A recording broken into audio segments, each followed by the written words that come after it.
Voilà.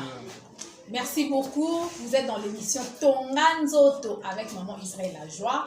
Partout où vous êtes, je vous salue, je vous souhaite le bienvenue dans cette émission. Hein? Donc voilà, Betty Massengou, toujours hein, à la présentation de cette émission. Vraiment partout vos alliés.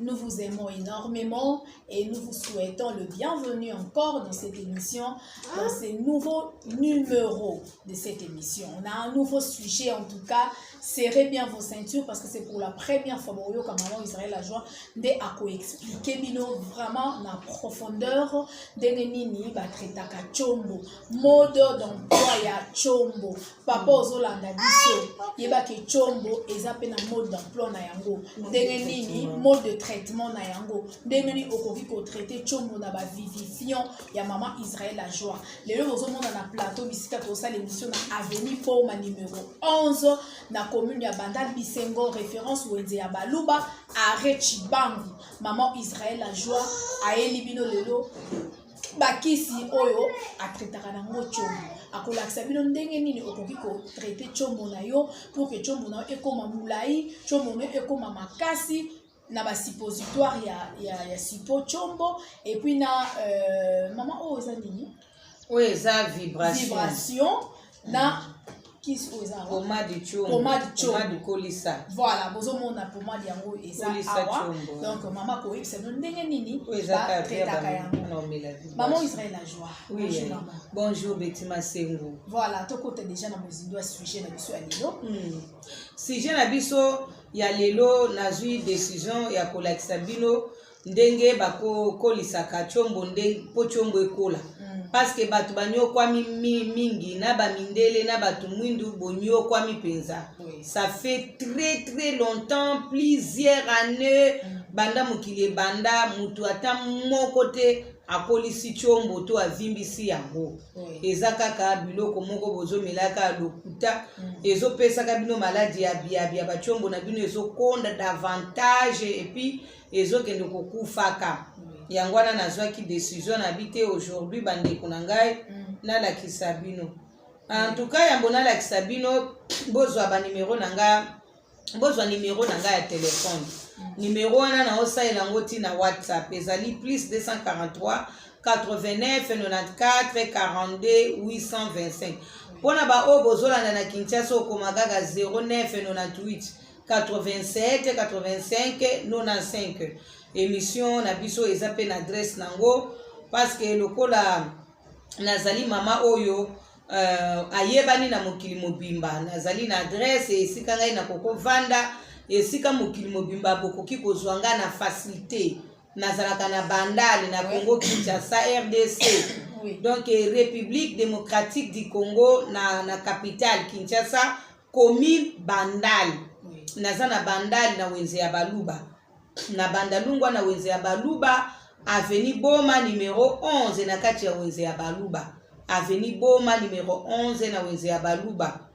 Bon soko zali koyepa na ngai na Bandal akitaka na Chibangu ebele bolobaka te azaka na Kimbondo wi nazaka na Kimbondo na Longwa banda kwa bato kofute na lembi nanga kofutela na komi na avenue Boma numéro 11 bamso baloba te na yebeli epa na bango na batete la vende me kuneze pa na biso na koliti ifona bando vanda kapa na biso ti lelo te na Longwa naza susu na batete la numéro 22 te na vanda kasuna ba Kimbondo te zala balemba wana naza sukuna te na ye ko vanda siko sur place ebele boyebela kinga na limete ba mususu na barumbu ba mususu na popo kabaka kuna na Kalamu na Beau Marché ba mususu epa na biso na batete la pembe na Wezamula ba mususu boyebeli ngai na Lemba. Donc boye ba bino nyonso que cette fois-ci mama zakaka na avenue Boma numéro 11 na Wenze ya Baluba awa nde na komi po bino nyonso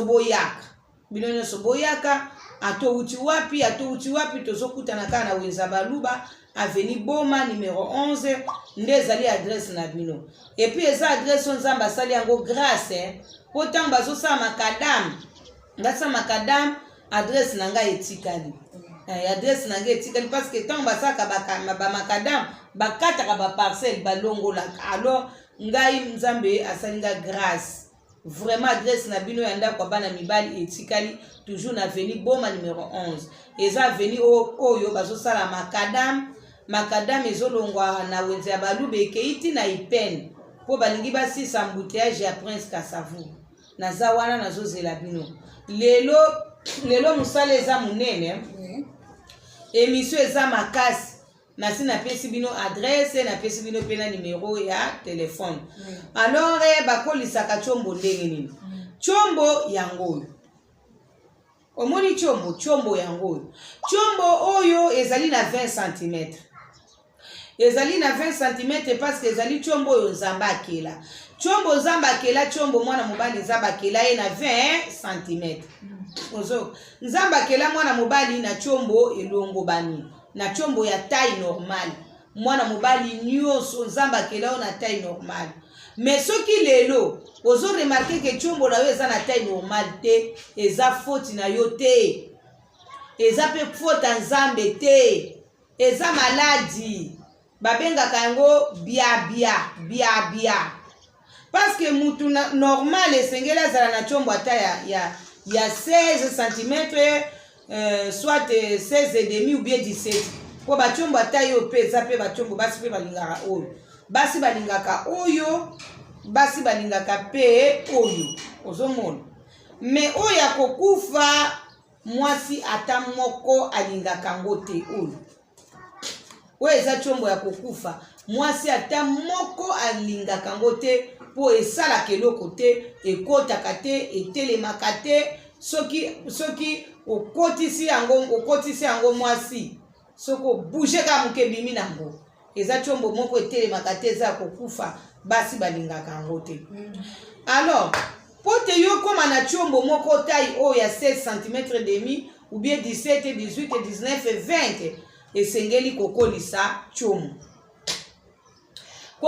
chombo na yo batindi yo na bazando na bawenze te na bahopito na bapharmacie te parce que kisi oyo bakolisaka nango chombo eza banzete te eza pe baproduit chimique te parce que banzete na baproduit chimique yango nde ememeli pe bato ebele maladi ya biabi obino bomonaka te chombo na kati ya nzoto ya mwana mobali ezali kokola te to ezaki ya kokola eye kokonda mabe maladi wana ya biabia baswanyaka yango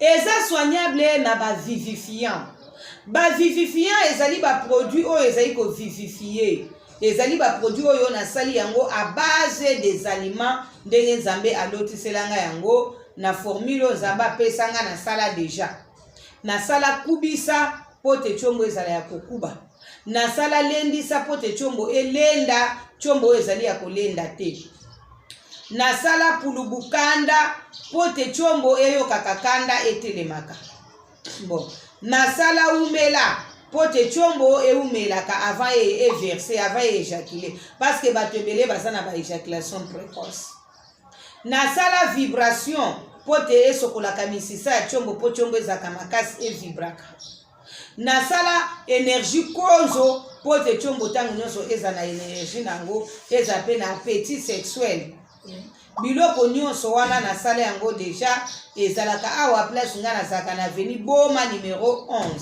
na wenze ya baluba kasi lelo nazolakisa yo ndenge basalelaka kolisa na vimbisa chombo basonyaka yango na kati pe libanda okoki koswanye chombo kaka na kati te o ezwi guérison jamais okoki kozwa chombo soigné kaka libanda te ndenge bokendaka kosomba basorte ya bapomade oyo badesinata chombo munene mulai ya lokuta bakamati batie bino bapomade obandi komase chombo ekei kokonda esili yo na nzoto chombo baswanyaka kati na libanda ndenge nini okozwa liboso kisi oyo kombo nango nini vibration vivifiant oyo kombo nango nini vibration koma na kaye na yo vibration okozwa ngo pa na ngai parce que ngai nde mutu nasalaka ngo ngai nde mutu naza révélé nango ngai nde mutu naza na capacité ya kosala yango pote vibre chombo okofongola vibration soko fongoli vibration okotia vibration na verre à mokie. Soko oza na verre à munene, okotia soko oza na verre à munene, okotia vibration na katikati. Po vibration ezakisi me elangwisaka. Elangwisaka ndenge ba masanga elangwisaka. Vibration pe elangwisaka bongo parce que efongolaka misisa ya nzoto mobimba. Alors okoki komela yango verre mobimba te.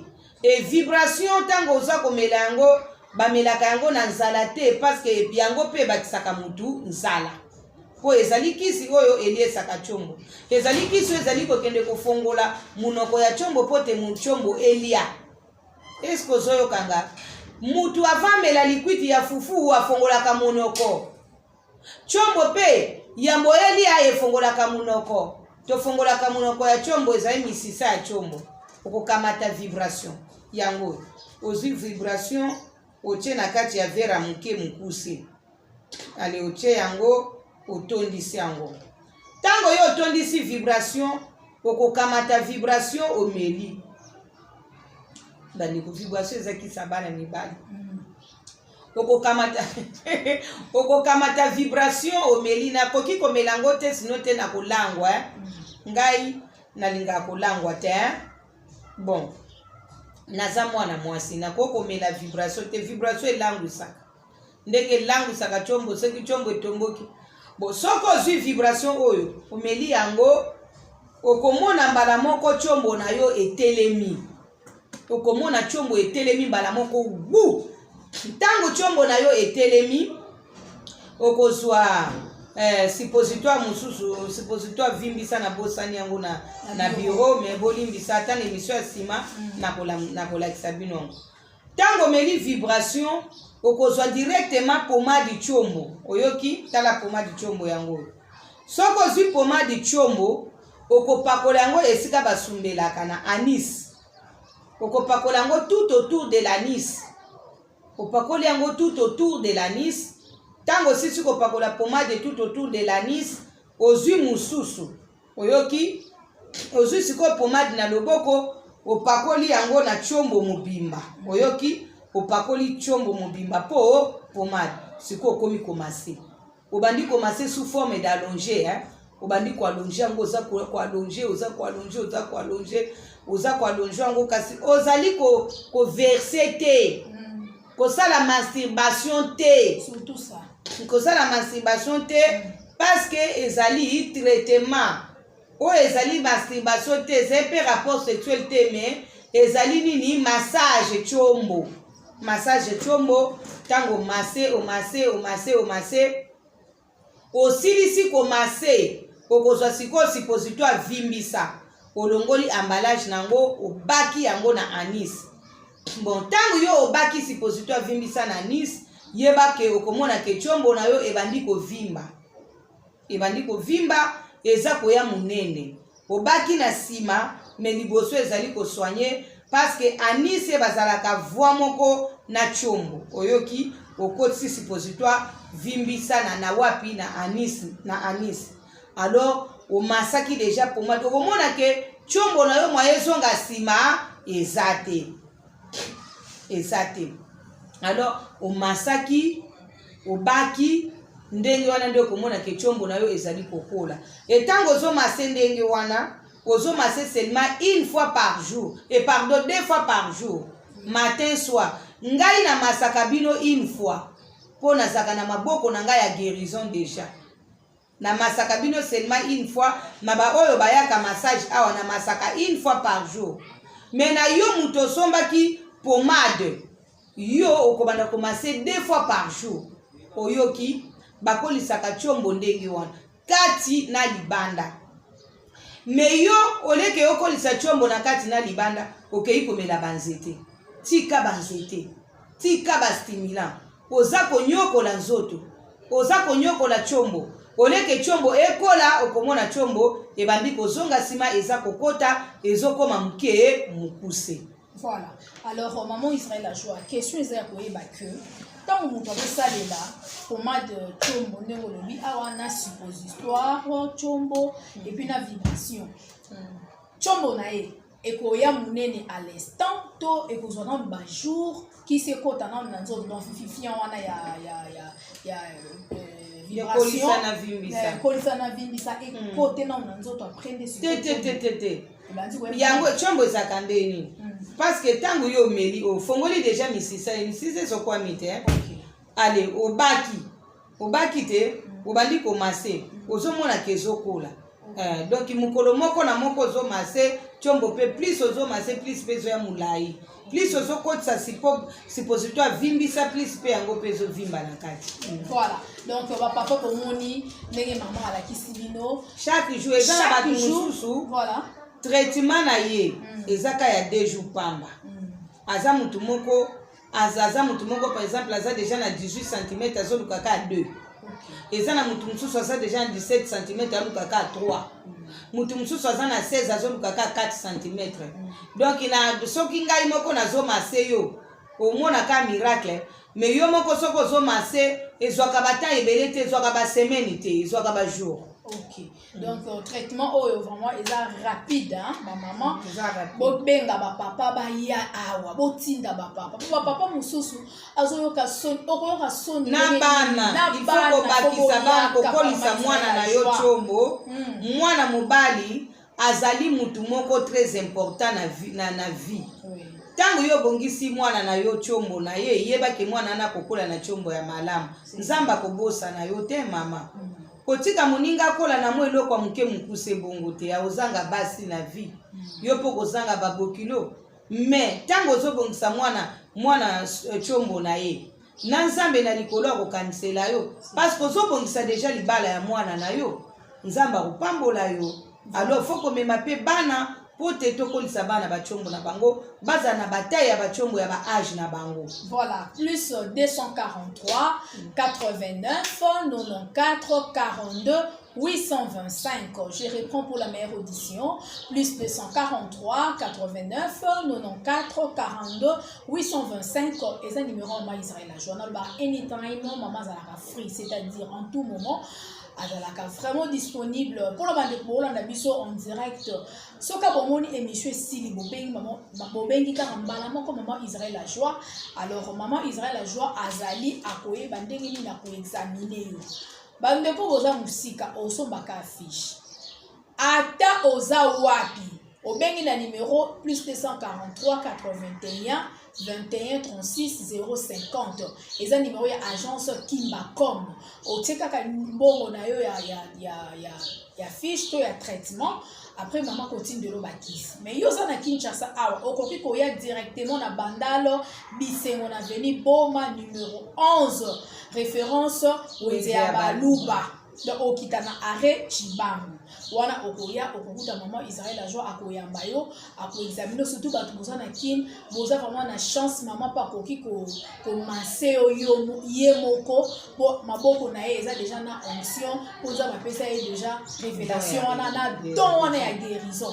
Alors maman Israël la joie on bien très bien que vibration wana et on moko e bisala ka moi net moi puit na éviter soko liaki te makasi to ndenge. Bon, vibration oyo ekomaka makasi plus ezoumela. Nasalaka ngo susu ebele te po eumelaka te. Plus ezoumela plus ezokoma makasi. Meneti oyo eza nango ya sika. Sokoko ata kutu eza ya sika komela yango vers mobimba te. Melano katikati ya vers avant omase chombo. Parce que yango ezaka soko meli chombo etelemi mbala moko wu. Wana ekopesa papa posa ya rapport te akoverse te ata yoki posa koverse te ekokangango oyo nini yo ekangango ata azosala rapport sexuel na mwasi na ye averse noki te soki ameli vibration averse noki te vibration oyo napesaka yango mingi mpe bamarie na bato bazaka na baproblème ya baéjaculation précoce napesa bango mpe vibration napesa bango umela na vibration na suppositoire konzo.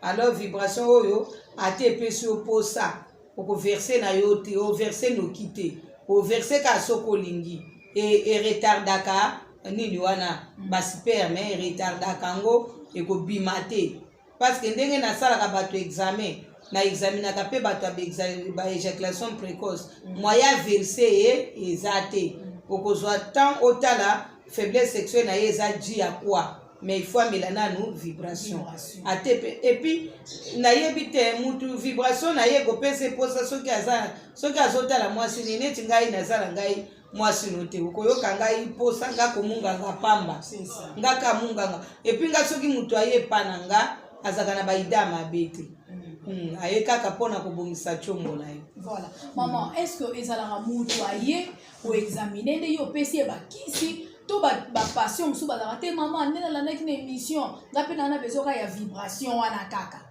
te il faut na examine ye soki alingi consultation en distance na osala ye consultation na parce que faut na ye dose na ye ya nini ya kisi na ye na ye dose na ye ya pomade chombo na dose na ye ya suppositoire na ye ya vimbisa par rapport à âge oyo aza nango sikoyo taille oyo aza nango poids oyo aza nango sikoyo organisme na ye nayebi te eske aza diabétique eske azali mutu ya batension eske abelaka maladie ya motema eske abelaka problème nini etungisaka ye mpona yeba dose il faut na examiner mutu na distance. Okay. Mais au besoin sur place, il y a examiné à Kabango sur place. Voilà, c'est très important. Hein? Alors, bande de poso, on a dit ça.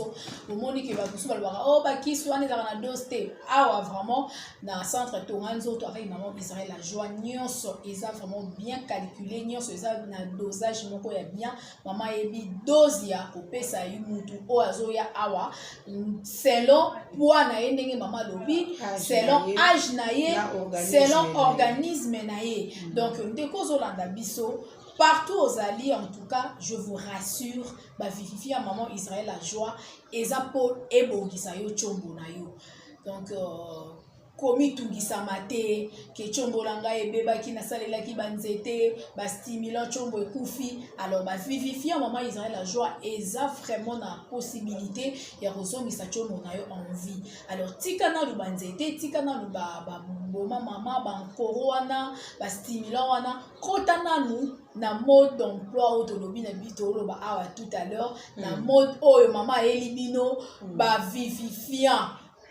Pomade kolisa ezali umela pe ezali kubisa ezali lendisa ezali telemisa ezali kulukanda ezali énergie contre ezali vibration yango mama uzolakisa biso na émission surtout mpona bino bapapa donc eza vraiment bavivifiant moko vraiment très efficace. Alors topesi bino vraiment mateya oyo bisika nyonso bozali esunga bino. Alors benga numéro ya mama Israël jozaka affiché wana obomona wana plus 243 89 94 42 825 nde mama koexamine yo akoyebisa comment okosala pour que kozwa bakisi oyo tobengaka bavivifiant ezaka nango traitement sans inconvénient. Donc à base kaka des aliments biloko toliaka loko mama zolango révélation yango ndeko bikisa yo na problème ya chombo. Merci, nous sommes à la fin. Alors merci beaucoup déjà à l'ingénieur d'Avre Mouma Malibanga TV Canal Futur News et La Joie Télévision. Merci beaucoup, tous à en direct. Zengo TV avec mon frère Crédodor. Donc nous sommes à la fin. D'ici là, portez-vous bien. On se retrouve déjà à la prochaine. Au revoir. Bye. Yeah, okay, yeah.